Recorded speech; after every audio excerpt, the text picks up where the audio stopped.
And turning now to Ukraine and tensions rising with Russia and Europe, here is the very latest. G7 nations say they won't pay for Russian natural gas in rubles. The Russian currency has collapsed in the face of stiff sanctions. Meantime, Russia is turning its attention to fighting in the east to secure the Donbass region.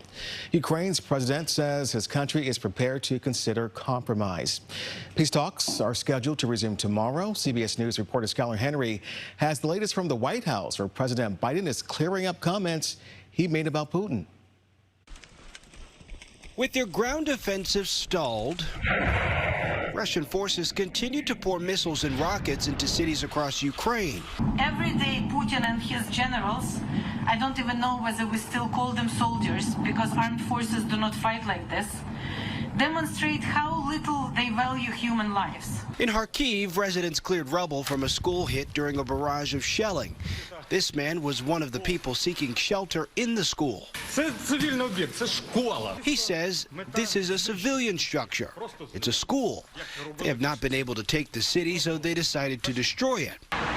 A Russian delegation arrived in Turkey ahead of peace talks scheduled for Tuesday. But Ukrainian President Volodymyr Zelensky has made it clear any deal must include Russian forces leaving all of Ukraine. Russian Foreign Minister Sergei Lavrov says talks could happen between Zelensky and Russian President Vladimir Putin once the two sides are closer on some key issues. President Biden is downplaying comments he made over the weekend when he said Putin cannot remain in power. Were you calling for regime change?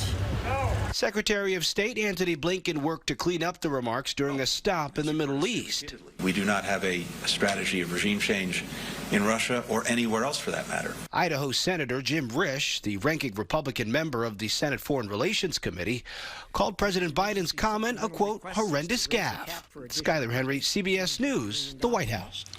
And the Kremlin says it is up to voters in Russia to decide their president, not President Biden or any American. East Bay Congressman Eric Swalwell wants the federal government to do more to help Ukraine. That includes everything from accepting more refugees to coordinating the delivery of fighter jets.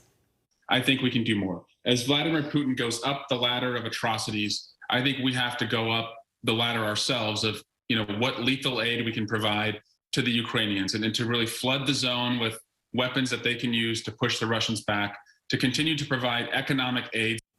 This was part of the congressman's 5-day visit to Eastern Europe. He met refugees at the Ukrainian border and encouraged people to donate to nonprofits that are helping Ukrainians.